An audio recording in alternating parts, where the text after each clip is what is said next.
दोस्तों, आज हम केवाईसी के बारे में बात करेंगे। आज का मुद्दा है केवाईसी। ये तो हमने सभी लोगों ने देखा है कि बैंक वाले हम लोगों से हमारा आधार कार्ड, वोटर कार्ड ये सब मांगते हैं केवाईसी के नाम पे। तो देखते हैं तो ये केवाईसी होता क्या है। रिजर्व बैंक ऑफ इंडिया समय समय पे उसका सर्कुलर एंड मास्टर डायरेक्शन जारी करता है। तो लेटेस्ट जो मास्टर डायरेक्शन है केवाईसी के ऊपर, आज हम उसी के ऊपर बात करेंगे।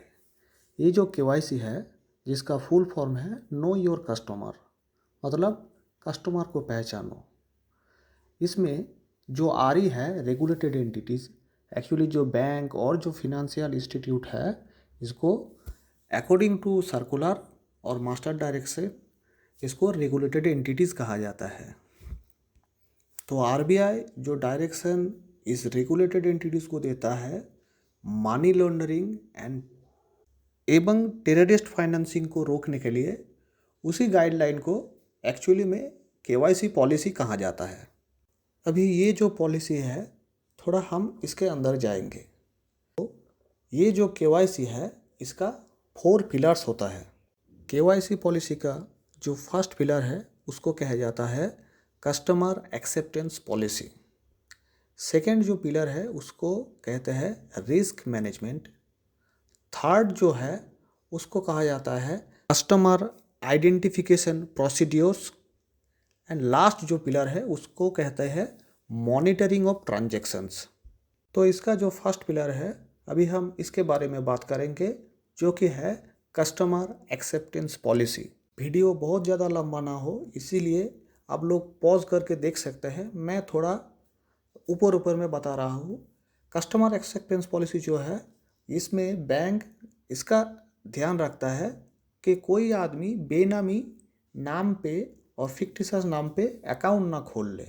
अकाउंट ओपनिंग के टाइम पे केवाईसी का पेपर मांगा जाता है, और बैंक जो केवाईसी करता है ये यूसीआईसी लेवल पे करता है। यूसीआईसी का फुल फॉर्म होता है यूनिक कस्टमर आइडेंटिफिकेशन कोड, मतलब एक ही कस्टमर का एक कस्टमर आईडी होता है, उस लेवल पे करता है। इसीलिए आप देखते हैं कि सेविंग्स धारक खाता धारकों को जब फिक्स डिपॉजिट खोलने के लिए जाता है, तब ये केवाईसी डॉक्यूमेंट्स मांगा नहीं जाता है, क्योंकि उसका पहले से ही केवाईसी बैंक वालों के पास मौजूद होता है।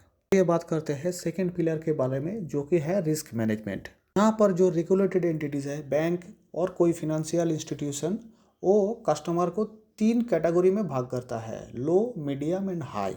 ये उसके ऊपर डिपेंड करता है कि कस्टमर कौन है, उसका पोजीशन क्या है समाज में, और उसका बिजनेस क्या करता है, उसका सोर्स ऑफ इनकम क्या है। इसके ऊपर कस्टमर को इन 3 कैटेगरी में बांटा जाता है, लो, हाई एंड मीडियम। चलिए अब हम बात करते हैं थर्ड पिलर, जो कि है कस्टमर आइडेंटिफिकेशन। कस्टमर को पहचानने के लिए जो प्रोसीड्योर अप्लाई होता है, उसी को कस्टमर आइडेंटिफिकेशन प्रोसीड्योर कहता है। के लिए कुछ डॉक्यूमेंट्स को ऑफिशियली वैलिड डॉक्यूमेंट कहा गया है रिजर्व बैंक के सर्कुलर में। Passport, driving licence, Aadhaar, voter identity card, job card and letter issued by National Population Register में से कोई एक और एक डॉक्यूमेंट लगता है, वो है पैन कार्ड। अगर पैन कार्ड नहीं रहता है तो फॉर्म 60 और 61 ये कस्टमर को प्रेजेंट करना पड़ता है उसके पहचान के लिए। जो कस्टमर पहले से ही केवाईसी करा चुके हैं, उसको भी एक पीरियड के बाद केवाईसी का अपडेशन कराना पड़ता है। इसका एक समय सीमा आरबीआई के द्वारा जारी किया गया है। हाई रिस्क जो कस्टमर है उसके लिए 2 साल बाद, मीडियम जो रिस्क कस्टमर है उसके लिए 8 साल बाद, एंड जो लो रिस्क कस्टमर है उसके लिए 10 साल बाद पीरियोडिक अपडेशन ऑफ केवाईसी करा जाता है। इसके अलावा जब कभी किसी कस्टमर का कोई चेंजेस आता है, मान लीजिए उसका नाम के स्पेलिंग में और उसके एड्रेस में, तब भी बैंक वाले आपसे केवाईसी मांग सकते हैं। इसको अपडेशन ऑफ केवाईसी कहा जाता है। तो चलिए आप बात करते हैं जो फोर्थ पिलर है और जो आखिरी पिलर है केवाईसी का, उसके बारे में, जिसका नाम है मॉनिटरिंग ऑफ ट्रांजैक्शंस। जैसे कि नाम से ही पता चल रहा है, हर एक ट्रांजैक्शन का बैंक मॉनिटरिंग करता है और इसका रिपोर्टिंग भी करता है। किसको रिपोर्टिंग करता है?